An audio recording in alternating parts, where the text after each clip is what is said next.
안녕하세요. 수도권에 사는 40대 후반의 여성입니다.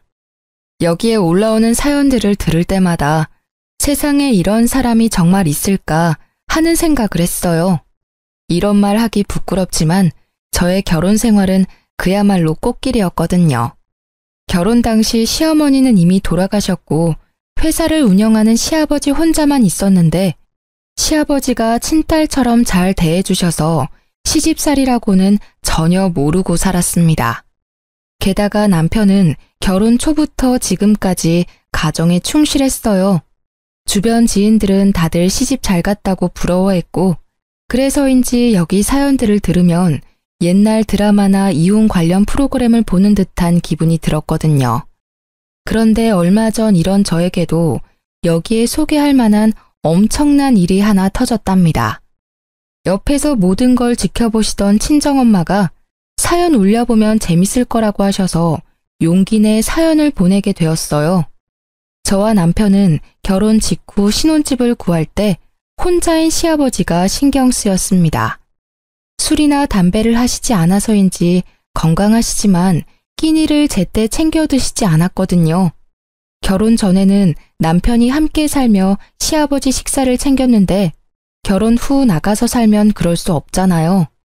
그래서 처음엔 합가할까 생각했지만 시아버지가 같이 살면 아무래도 싸우게 된다며 합가를 반대했습니다. 그래서 우리는 신혼집을 시댁 근처로 구해서 일주일에 한 번은 시댁에 방문했어요. 시아버지는 굳이 피곤하게 매주 안 와도 된다고 말은 하지만 항상 우리가 가면 너무 고마워했습니다. 남편은 아버지 회사에서 20대부터 지금까지 계속 일하고 있어요. 항상 성실하고 열심히 일하는 남편 덕에 결혼 후 경제적으로 힘든 적은 한 번도 없었답니다. 어느 날 어지간하면 시댁에 부르지 않던 시아버지가 진지하게 할 말이 있으니 집에 와달라고 했어요. 무슨 일이지 싶어 남편과 시댁에 가보니 웬 중년 여성분이 앉아 있었습니다. 아버님, 저희 왔어요. 그런데 이분은 누구세요? 사실 내가 예전부터 만나던 사람이야.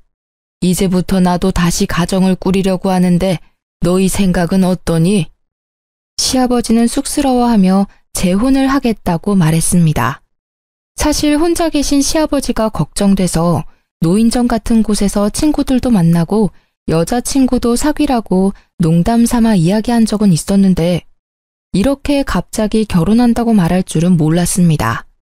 게다가 우리는 일주일에 한 번씩은 꼭 시댁에서 밥을 먹었거든요.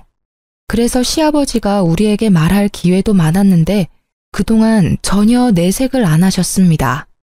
너무 갑작스러운 상황에 너무 당황스러워서 아무 말도 못하고 있는데 시어머니 되실 분이 시아버지 무릎을 탁 쳤어요. 당신은 무슨 애들 의견을 물어요? 우리가 결혼하는데 얘들 의견이 뭐가 중요해요? 혼인신고까지 다 한마당에. 그런가?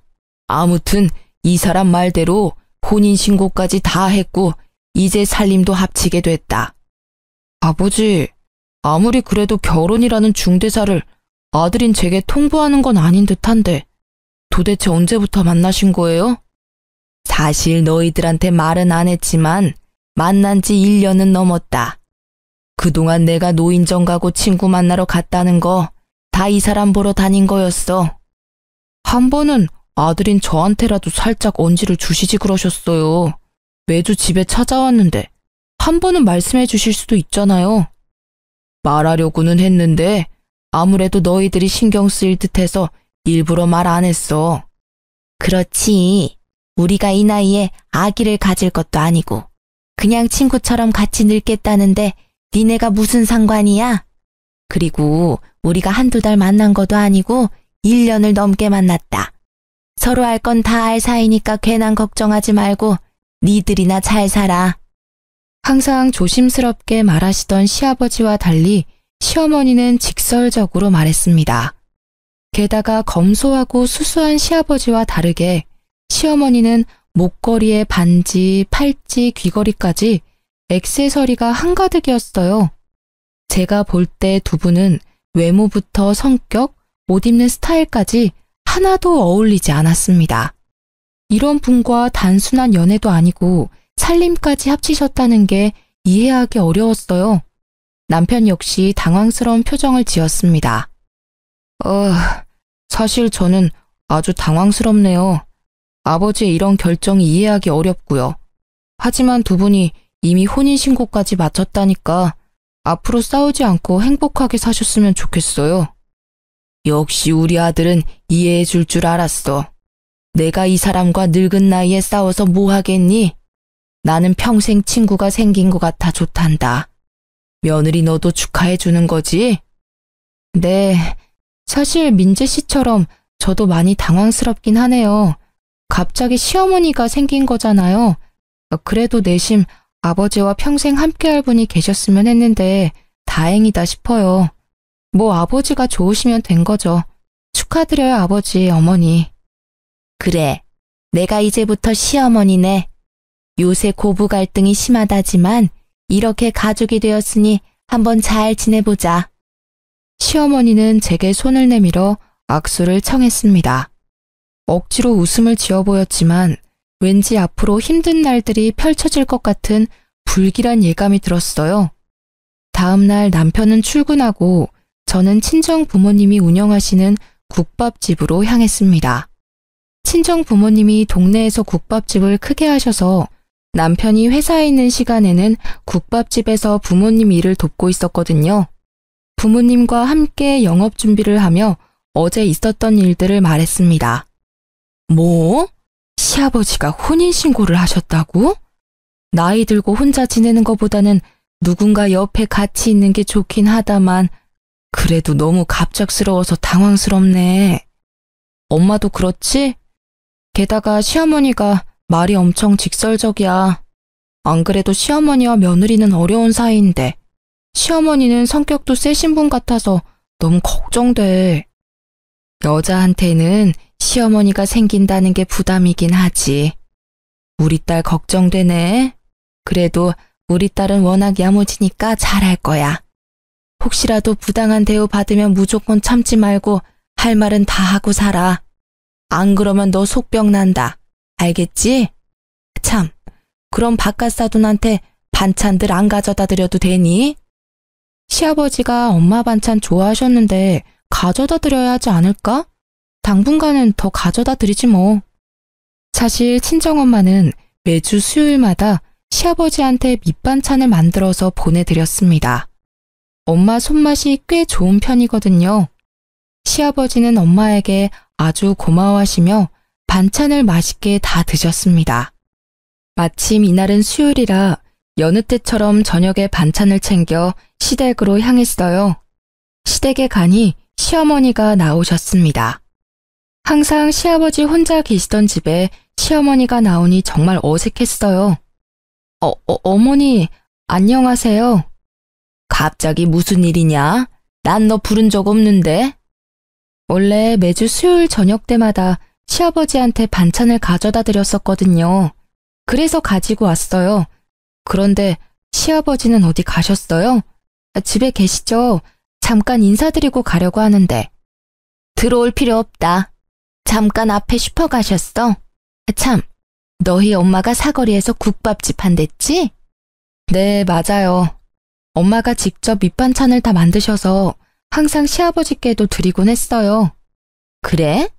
반찬을 참 많이도 보냈네. 그런데 일을 어쩌나? 오늘 외식하려고 나가려던 참이었는데. 시아버지랑 외식이요?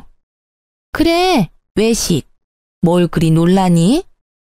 사실 시아버지는 특별한 일이 없을 때는 밖에서 절대 음식을 드시지 않았습니다.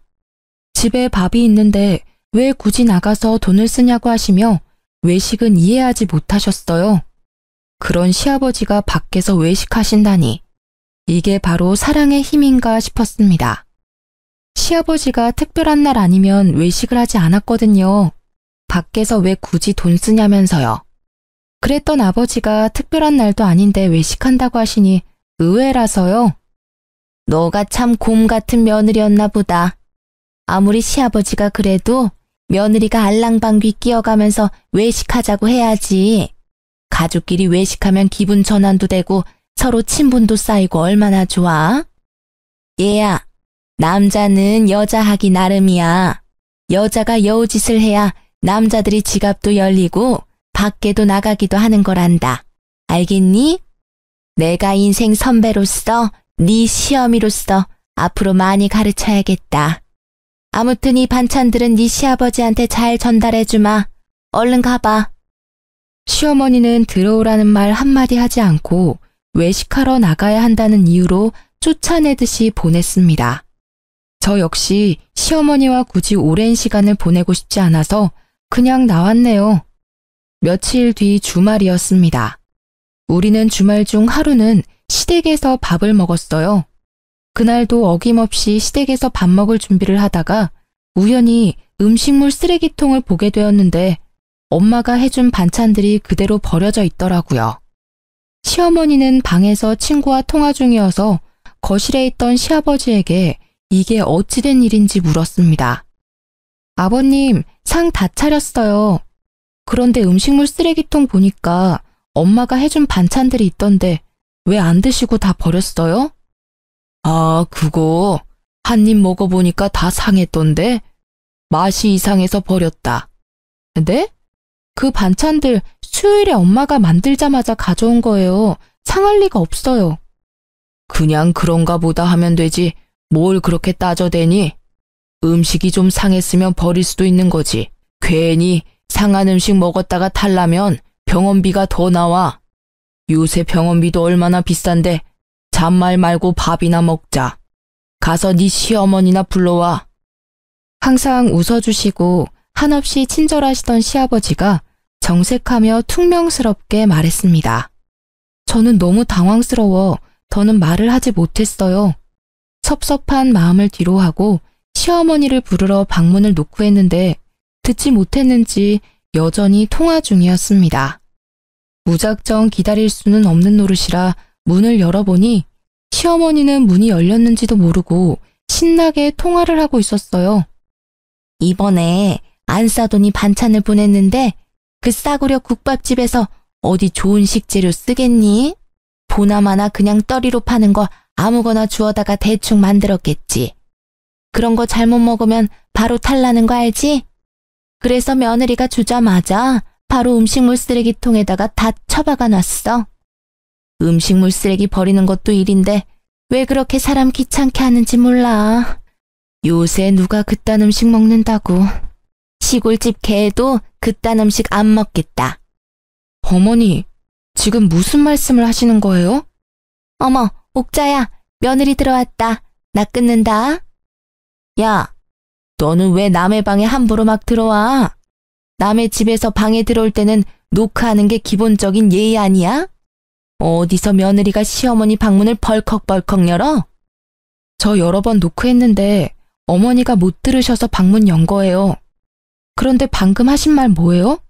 저희 엄마가 정성껏 해주신 음식 먹어보지도 않고 버리신 거예요? 그래, 다 버렸다. 맛대가리 없는 국밥집에서 만들어 봤자지. 너네같이 싸구려 국밥집에서 좋은 식재료를 구할 수나 있었겠니? 저희 엄마 매일 새벽 시장 가셔서 좋은 식재료 구해다가 하나하나 손질해가며 정성껏 요리하세요. 음식 가지고 허튼 장난치시는 분 아니라고요. 웃기고 있네. 만약에 진짜 그렇게까지 했으면 그렇게 국밥이 싼 게 말이 되니? 너네 엄마는 무슨 땅 파서 장사하냐? 말이 되는 소리를 해라. 아무튼 우리는 이제 반찬 가게에서 사 먹을 테니까 이딴 쓰레기 음식 안 줘도 된다. 쓰레기 음식이요? 지금 말 다 하셨어요? 그래, 말 다 했다. 그리고 말이 나와서 말인데 너네 가게에서 가격을 낮추니까 우리 가게가 상대적으로 비싸지잖아. 절대 비싼 가격이 아닌데 말이야. 너네 가게 때문에 우리 가게 다 말아먹게 생겼어. 이건 상도에 어긋나는 일이야. 사실 시어머니도 친정 부모님이 운영하는 국밥집 근처에서 비슷한 국밥집을 운영하고 있습니다. 친정 부모님 국밥집은 평일 점심시간은 물론 저녁 시간까지 자리가 없을 정도로 거의 매일 꽉 차 있는데 시어머니 국밥집은 장사가 거의 안 되고 파리만 날리고 있어요. 어머니 국밥집 장사 안 되는 게 왜 우리 엄마 탓이에요? 설마 우리 친정 가게가 잘 돼서 셈이라도 나셨어요? 그래서 반찬들도 다 버리신 거예요? 그래, 내가 경쟁 가게 밑반찬을 왜 먹어야 하는데? 밖에서 간판만 봐도 짜증나는데 그 집에서 나온 음식을 내가 왜 먹어야 하냐고. 시어머니와 제 목소리가 점점 커지자 부엌에 있던 시아버지와 남편이 놀라서 달려왔습니다. 무슨 일이야? 며느리 너는 시어머니를 잘 모시지 못할 망정 왜 그리 소란이냐? 너 원래 이런 아이였냐? 그게 아니라 시어머니께서. 여보, 별일 아니에요. 세은이가 오해해서 목소리가 커진 거예요. 신경 쓰지 말고 어서 밥이나 먹으러 가요. 아무래도 서로 살아온 세월이 다른데 크고 작은 오해나 말다툼이 생길 수밖에 없죠. 안 그래요? 당신은 어쩜 이리 속도 깊어. 며느리가 큰 소리를 냈는데 혼내지도 않고 말이야. 세은아, 이 사람 네 시어머니야. 잘 모셔야 한다고. 다시는 이렇게 큰 소리 나지 않게 해라. 한 번만 더 집에서 이런 소란 생기면 크게 혼낼 거야. 알겠지? 아버지, 왜 세은이한테만 뭐라고 하세요? 어머니가 세은이한테 뭐라고 했을 수도 있잖아요. 내 안사람이? 그럴 리 없다. 저 사람이 얼마나 바르고 착한 사람인데 둘이 말다툼이 일어났다면 분명히 세은이 잘못이지 내 안사람 잘못은 아니야. 재혼 전 시아버지는 항상 남의 말을 귀 기울여 들었고 함부로 속단하지 않았습니다. 억울하고 화나는 일이 생기더라도 상대방의 이야기를 끝까지 다 듣고 화를 내시는 현명한 어른이었어요. 그런데 재혼하더니 무조건 시어머니 편만 들어주는 것 같아 속상함을 넘어 배신감까지 느꼈습니다. 도대체 얼마나 시어머니를 사랑하면 사람이 이렇게까지 변할 수 있는 걸까요? 어쨌든 이 난리 후 기분이 상할 대로 상해서 밥도 안 먹고 그냥 집으로 가버렸습니다. 며칠 후 친정 가게에서 일하고 있는데 시어머니한테 전화가 왔습니다. 얘야, 지금 집에 좀 와라. 네? 지금 저 친정 부모님 가게에서 일하고 있는데요. 따로 할 말도 있고 줄 것도 있으니 빨리 와. 어머니, 그래도 제가 지금 여기서 일하고 있는데 어떻게 중간에 막 나와요? 지금 브레이크 타임 시간이잖아. 손님도 없는데 왜 못 오니? 빨리 와라. 시어머니가 오라고 하면 그냥 올 것이지 뭘 그리 말이 많아? 하도 오라는 통에 어쩔 수 없이 시댁으로 갔습니다. 시어머니가 제게 따로 할 말이 있다고 하는 걸로 보아 지난 주말에 엄마 음식을 버리고 우리 가게를 안 좋게 이야기했던 걸 사과라도 하려나 싶었어요. 명색이 시어머니인데 시아버지 남편이 다 있는 자리에서 바로 사과하기가 좀 힘들었을 수도 있잖아요. 솔직히 그날 기분은 많이 상했지만 그래도 어른이고 앞으로도 계속 볼 사이니 오늘 잘 이야기해야겠다고 다짐하며 시댁으로 들어섰습니다. 시댁에 가니 시아버지는 친구 잠깐 만나러 갔고 시어머니 혼자 집에 있었어요. 며칠 만에 간 시댁은 뭔가 달라졌습니다. 자세히 보니 거실에 못 보던 안마의자도 있었고 TV와 냉장고까지 다 최신형으로 바뀌어 있더라고요. 처음 오는 사람처럼 뭘 그리 두리번거려? 잠깐 앉아봐라. 일단 이거 받아. 시어머니 앞에는 웬 한약 상자가 있었어요. 이게 웬 한약이에요? 저 한약 잘 못 먹는데. 생각해보니까 너 나이가 적지도 않은데 아직 아기가 없잖아. 그래서 내가 아기 잘 들어서는 약 지어왔다. 아무리 요새 딩크족이라며 아기 없는 집이 많다지만 그래도 여자는 시집 왔으면 그 집에 대를 이어야 하는 거야. 지금이라도 늦지 않았으니 딸 말고 반드시 아들을 낳아. 시어머니가 오늘 부른 이유는 사과가 아니라 얼른 아기를 가지라는 독촉하려고 부른 거였습니다. 저는 시어머니 말대로 나이가 40이 넘어 내일 모레면 50이지만 아직 아기가 없어요. 아기가 싫은 건 아니고 젊을 때는 아기를 가지려고 부단히 노력했습니다. 원래 우리 부부는 아들, 딸 둘씩 낳고 싶었거든요. 그러나 아무리 노력해도 아기는 와주지 않았습니다. 그러다 몇 년 전 자궁 내막에 암이 생겨 자궁 적출 수술을 받았고 이제 다시는 아기를 가질 수 없게 되었어요. 이 모든 사실을 시아버지는 알고 있었는데 시어머니한테는 말을 안 했더라고요. 저 사실은 몇 년 전에 자궁 드러냈어요. 그래서 아기 가지는 한약 필요 없어요. 뭐? 그럼 진작 말을 해야지. 이게 지금 얼마짜린데? 한약방 가기 전에 아버지한테라도 물어보시지 그러셨어요. 아니면 제게 전화라도 하시던가요. 여자면 당연히 자궁이 있다고 생각했지. 이걸 나이 먹은 내가 먹을 수도 없고 이를 어쩐담? 그나저나 나는 손주 자식도 못 보겠구나. 내 친구들은 다들 손주재롱 보며 행복하게 살던데. 나는 그 소소한 행복조차도 느낄 수 없겠어. 시어머니 말에 속상하기도 하고 딱히 할 말이 없어서 그저 고개만 숙이고 가만히 있었습니다. 아기도 못 낳는 게 어디 여자야? 겉껍데기만 여자면 뭐해? 우리 아들 진짜 불쌍하네. 어쩌다가 저런 무식한 곰 같은 걸 아내로 맞이해서 지 자식도 못 안아보고. 얼굴이라도 반반하면 같이 사는 재미라도 있을 텐데.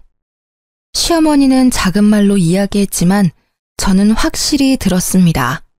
솔직히 시아버지와 결혼한 지 얼마 되지도 않은 시어머니 같지도 않은 사람한테 이런 이야기를 듣고 있으니 너무 화가 났어요. 그리고 여자가 피치 못할 사정으로 자궁을 드러냈으면 몸이 얼마나 안 좋았는지 먼저 물어보는 게 맞지 않나요? 그러나 시어머니란 사람은 제 몸 걱정은커녕 그저 자기 손주 못 본다고 불평불만을 토로했습니다. 어머니, 지금 뭐라고 하셨어요?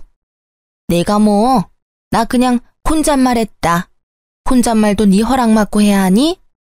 겉껍데기요? 말이 너무 지나치신 거 아니에요? 저라고 자궁 드러내고 싶었겠어요? 저 누구보다 아기 갖고 싶었어요. 그런데 제 몸이 이렇게 된 걸 어쩌라고요? 남의 집 대를 댕강 끊어먹은 년이 뭘 잘했다고 고개 빳빳이 들고 큰 소리야? 너는 옛날에 태어났으면 이 집에 발도 못 붙이고 그대로 쫓겨났어. 칠거지약을 범했다고. 죄인 주제에 어디서 이렇게 당당해? 그동안 네 시아버지가 오냐오냐 해줬나 본데 나는 애도 못 낳는 며느리가 그러고 다니는 꼴 절대 못 본다. 같은 여자로서 어떻게 그런 말을 하세요? 죄인이요? 정말 너무하시네요. 자고로 남자는 바깥 일을 잘하고 여자는 집안일을 잘해야 집안이 잘 돌아가는 법이다. 그 집안일에는 아기를 낳고 양육하는 일도 포함되고. 그런데 너는 아기를 갖지 못하니 청소라도 잘해야 하지 않겠어? 밥을 처먹었으면 밥값은 제대로 해야지. 온 김에 집 청소나 하고 가라. 제가 왜 시댁 청소를 해야 하죠? 그리고 집은 때 빼고 강내서 아주 깨끗하게 잘 치우고 있으니 걱정하지 마세요.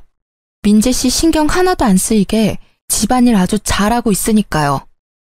애도 못 낳는 년이 어디서 시어머니한테 바락바락 대들어? 며느리는 시댁도 청소하고 관리해야 하는 거야. 잔말 말고 얼른 안방부터 청소해. 시어머니는 청소기를 건네며 안방으로 밀어넣었습니다. 얼결에 안방으로 들어갔는데 시어머니 옷장이 열려 있었어요. 옷장에는 명품 옷에 가방, 그리고 새 명품 구두까지 있더라고요. 이걸 다 팔면 집 한 채 값은 나올 정도였죠. 야, 너 청소하라니까 왜 남의 옷장은 훔쳐보고 난리야? 그게 다 얼마짜린지 아니? 하나라도 없어지면 가만 안 둘 테니까 손도 대지 마. 그때 외출한 시아버지가 돌아오셨습니다. 어머, 여보 일찍 왔네요.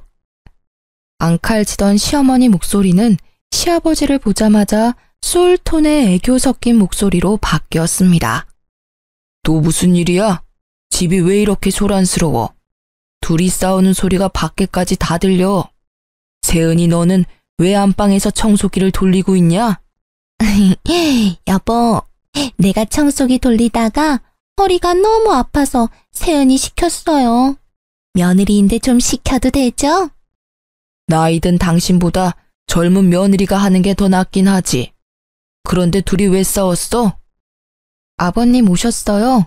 싸운 건 아니고 안방 청소하다가 어머니 옷장 보고 있었는데 어머니가 기분이 안 좋으셨는지 뭐라고 하시네요.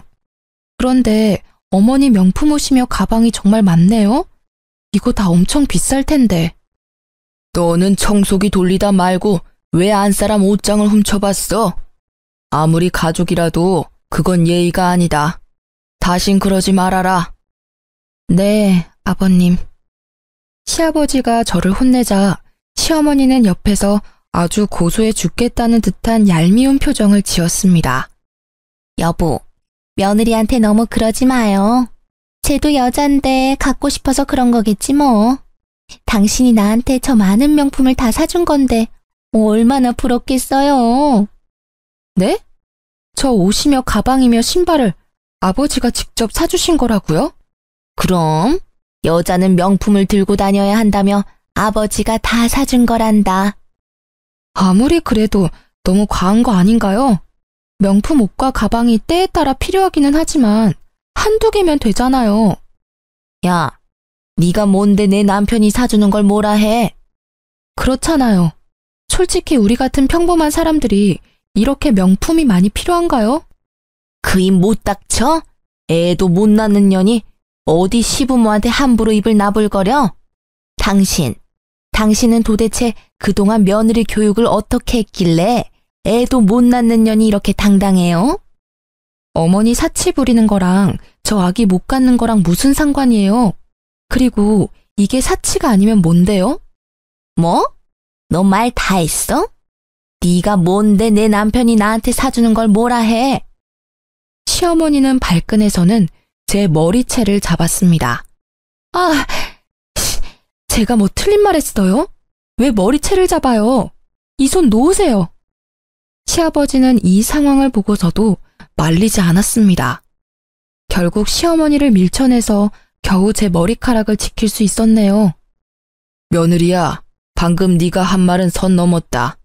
필요해서 산 건데 사치네 과하다는 소리 들으면 얼마나 기분 나쁘겠어. 다시는 시어머니한테 그런 선 넘는 언행은 하지 말아라. 이걸 사준 나도 기분이 좋지 않구나. 시아버지는 철저히 시어머니 편이었고 더는 그런 시댁에 있을 수 없었습니다. 화가 난 저는 청소기를 집어 던졌어요. 두 분의 사랑이 아주 뜨거워서 여기 못 있겠네요. 청소고 나발이고 그냥 가겠습니다. 그리고 어머니, 제 머리채 잡은 거 다 고소할 거예요. 아시겠어요? 그렇게 시댁에서 뛰쳐나와 집으로 가니 남편이 퇴근하고 집에 와 있더라고요. 남편은 폭탄 맞은 제 얼굴을 보더니 깜짝 놀랐습니다. 무슨 일이야? 얼굴이랑 머리는 왜 그래? 놀란 남편에게 시댁에서 있던 일을 다 말해주었어요. 남편은 제 말을 듣고 화가 나서 당장 시댁에 쫓아가려고 했으나 또다시 그 집에 가서 싸울 기운이 없어서 그냥 있으라고 했습니다. 이후로 시댁에서 우리를 부르지 않았어요. 원래 저는 시아버지와 종종 통화했는데 전화조차도 없는 걸 보며 시어머니가 시아버지를 조종하고 있다는 생각이 들었습니다. 사실 시아버지는 혼자 살 때 월 50만 원도 안 쓰는 절약 정신이 투철한 사람이거든요. 냉장고 TV를 한 번 구매하면 최소 10년은 썼고 중간에 고장나도 어떻게든 고쳐서 사용했습니다. 옷에 구멍나도 바느질을 해서 최소 5년은 입었고 양말 한 짝도 함부로 버리지 않았어요. 이런 사람이 시어머니와 결혼한 후로 명품 옷과 가방을 사고 가전제품도 최신형으로 다 바꿨잖아요. 이게 다 뭐겠습니까? 보나마나 시어머니한테 휘둘린 거겠죠. 솔직히 이러다가 나중에 뭔 일이 날 것 같았지만 제가 뭐라고 할 수는 없었습니다. 사치라는 단어 썼다가 머리채 제대로 뜯기고 왔는데 더 관여했다가는 난리 날 것 같았거든요. 대신 시어머니에 대해 알아봐야겠다는 생각이 들었습니다. 집에서 친정 가게로 가는 길에 시어머니 국밥집이 있었거든요. 오다 가며 가게 안을 슬쩍 쳐다봤는데 한 번도 시어머니가 일하는 걸 본 적이 없어요. 가게에 자주 없더라고요. 장사는 전부 직원한테 맡겨둔 상태였고요. 하루는 직원이 음식물 쓰레기를 버리러 나오길래 얼른 가서 요새 사장님 잘 나오냐고 물어봤어요. 사장님이요? 우리 사장님 일주일에 한 번 정도만 오세요. 사실 시어머니는 평일에 매일 출근한다며 자기도 참 바쁜 사람이라고 생색낸 적이 있었거든요. 매일 출근하면서 가게는 내팽겨두고 어딜 가는지 궁금해지기 시작했어요. 그러면 안 되는 걸 알지만 하루 날 잡아서 시어머니를 미행했어요. 시어머니는 아침 일찍 출근하듯 집을 나와 근처 백화점으로 향했습니다. 명품관에서 아이쇼핑을 하다가 점심 먹을 쯤 어떤 남자를 만났는데 팔짱을 끼는 걸 보니 보통 사이가 아닌 듯 했습니다. 그 모습을 몰래 사진 찍어두고 친정가게에 출근해 친정엄마한테 보여줬거든요. 그런데 엄마가 사진을 가만히 보더니 깜짝 놀라더라고요. 이 남자가 너네 시어머니랑 같이 있었다고? 응. 팔짱까지 끼는 거 보면 보통 사이는 아닌 게 확실해. 세상에, 얘 나랑 고등학교 동창이야. 얘 옛날에 사기죄로 감방도 다녀왔다던데. 아무래도 너네 시어머니 이상하다. 한번 잘 알아봐. 아, 길 건너에 흥신소 있던데 거기에 의뢰해보던가. 아무래도 시아버지가 뭔가 잘못 걸린 것 같아서 걱정된다. 저는 당장 흥신소로 가서 그날 시어머니를 의뢰했어요. 예상에도 없던 큰돈이 들긴 했지만 그래도 시아버지를 위해서 반드시 확인할 필요가 있다고 생각했습니다. 며칠 뒤 흥신소 직원에게 연락이 왔는데 너무 충격적이었어요. 시어머니라는 분 연세도 있으신데 아주 대단하시네. 무려 두 남자 사이를 오가며 불륜을 저지르고 계셨어요. 나는 그렇게 하라고 해도 못하겠는데 참 건강하시네. 아무튼 지금 사진 보낼 테니까 한번 봐봐요. 사진을 보니 그때 백화점에서 팔짱 끼던 사기꾼 남자 말고도 또 다른 남자와 불륜을 저지르고 있었습니다. 그러고서는 평생 착실하게 돈만 모으며 살아온 시아버지를 꿰어서 시아버지에게도 명품을 차곡차곡 받아낸 것이죠. 시어머니의 기가 막힌 만행들이 수많은 사진 속에 담겨 있었죠.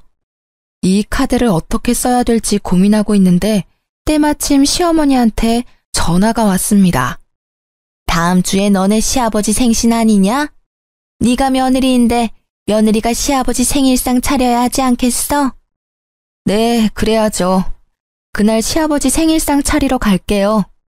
그럼 애도 못 낳는데 당연히 그래야지.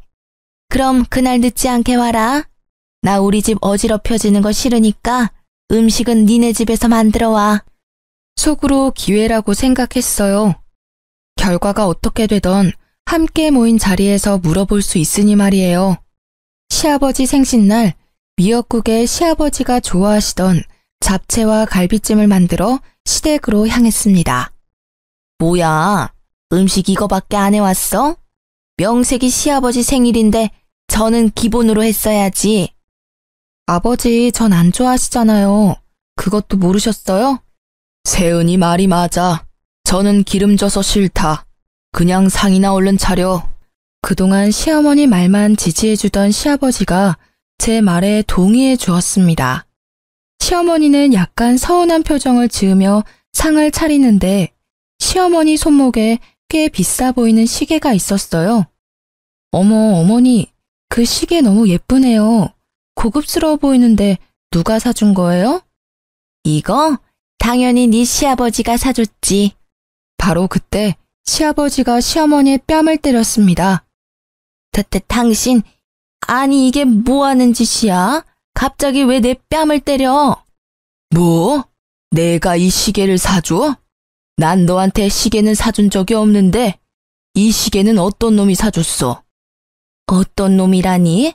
그게 무슨 소리야? 이년이 사람 한 명 바보 만드니까 아주 재밌었냐?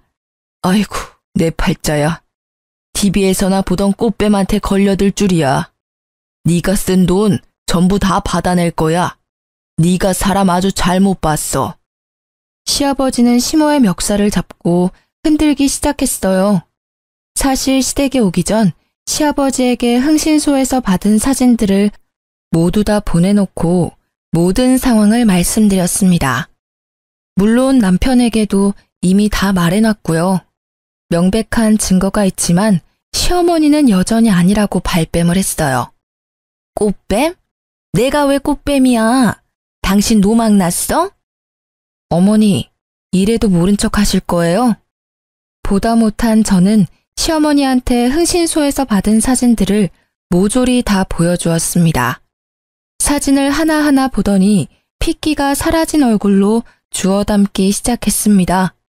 그리곤 털썩 주저앉아 시아버지 앞에서 무릎을 꿇었어요. 미안해요.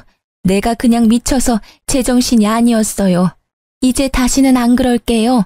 한 번만 용서해줘요. 그러면 나 진짜 허튼 짓 안 하고 당신만 바라보고 살게요. 이 나이에 이혼당하면 나 어떻게 살아요? 누가 날 데려가줘요? 진심으로 믿고 여생의 반려자라고 생각했는데 제대로 뒤통수 맞은 시아버지는 화가 머리끝까지 나서 상에 있던 생일 케이크를 그대로 시어머니 얼굴에 내리꽂았습니다. 닥치고, 그놈들 누구야? 그 새끼들 언제부터 만난 거냐고. 이 사람은 결혼하고 나서 만났어요.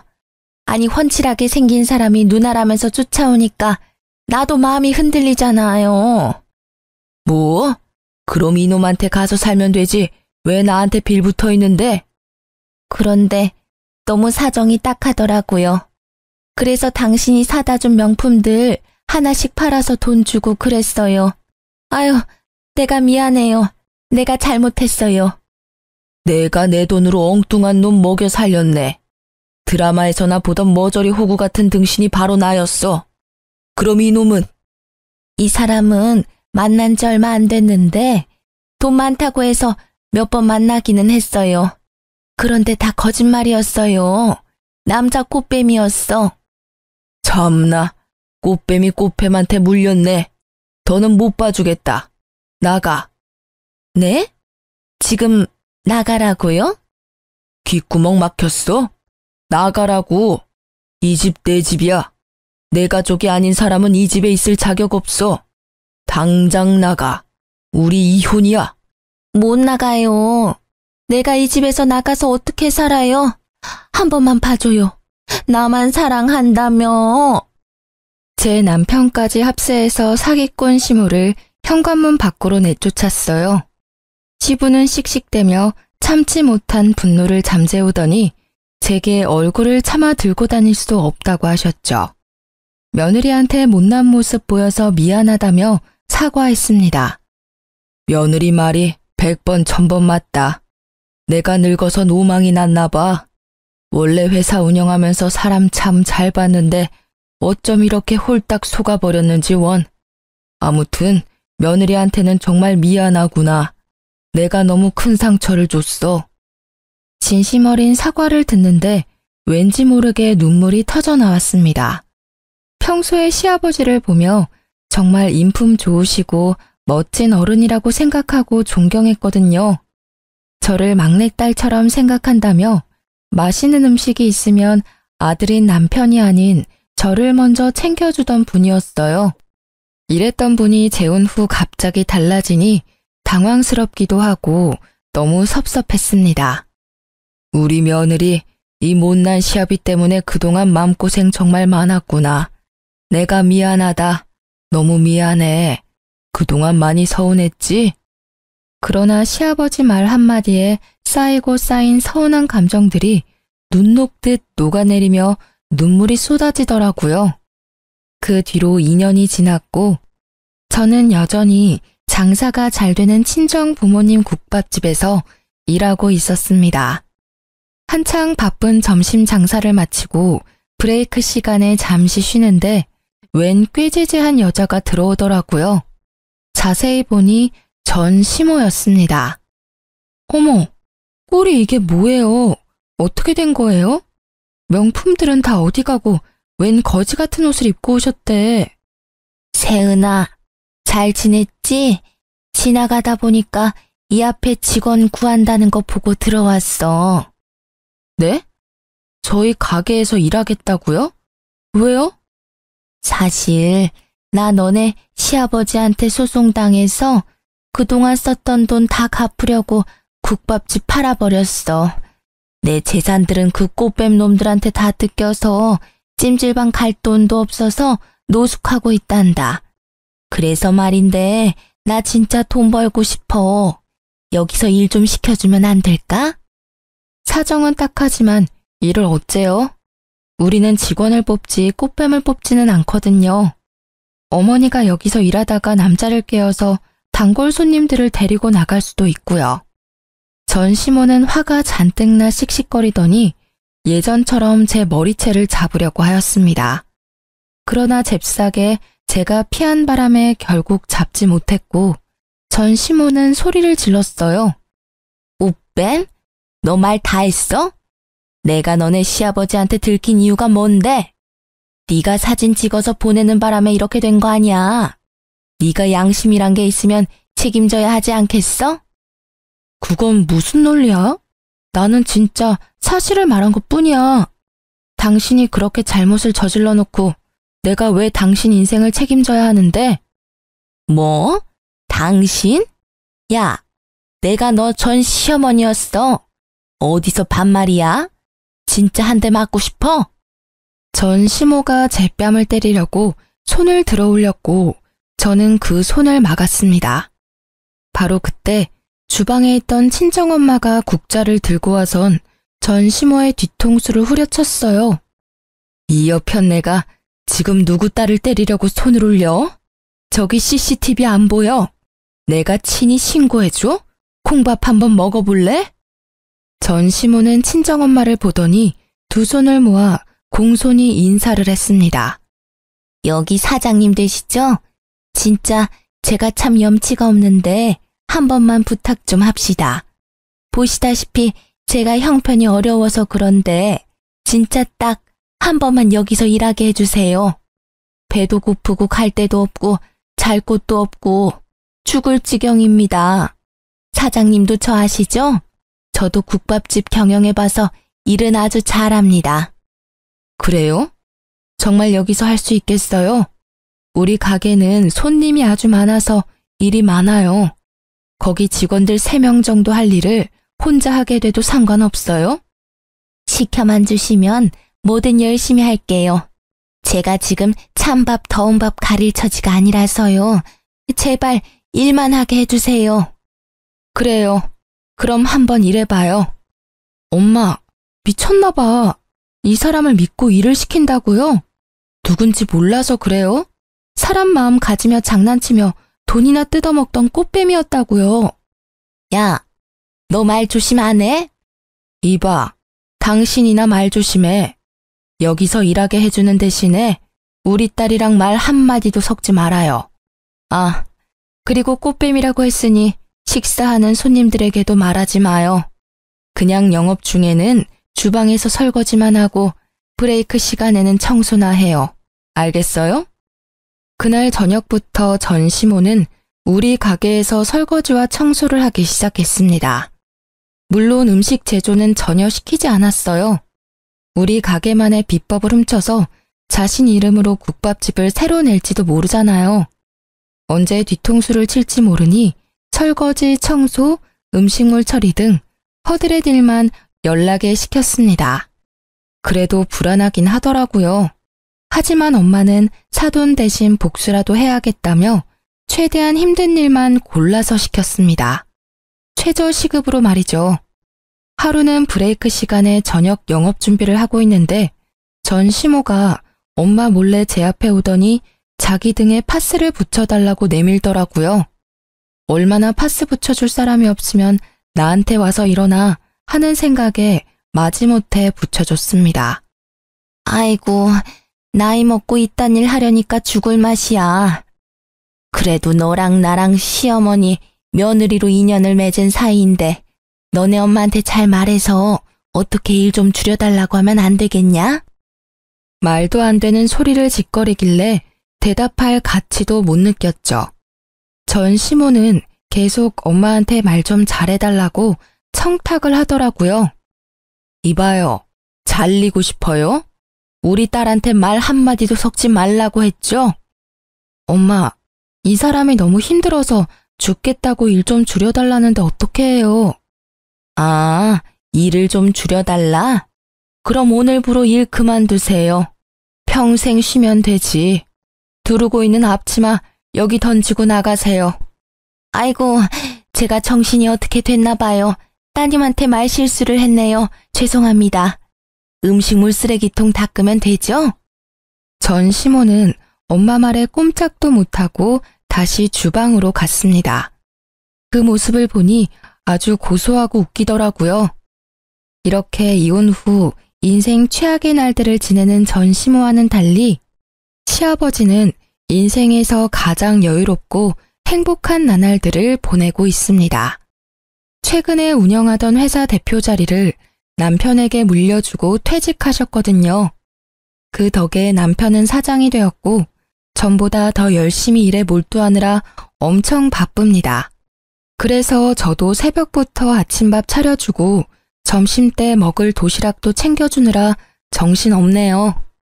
사실 시아버지가 이혼한 뒤에도 한동안은 서먹서먹했는데 예전처럼 일주일에 한 번은 같이 밥 먹고 있습니다.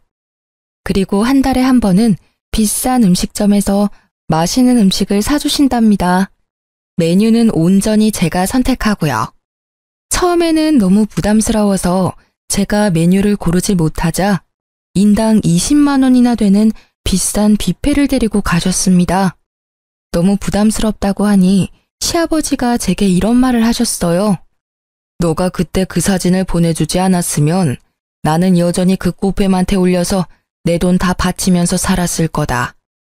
너한테는 내 전 재산을 다 줘도 하나도 아깝지 않아. 그러니 부담 갖지 말고 마음 편히 먹어라. 이제 조금 있으면 시아버지 생신이에요. 이번 생신은 다 같이 환상의 섬 제주도로 여행을 가서 좋은 추억을 만들고 오려고 합니다. 그날 날씨가 화창했으면 좋겠네요. 저의 사연은 여기까지입니다. 여러분은 재미있으셨는지 모르겠네요. 끝까지 들어주셔서 감사합니다.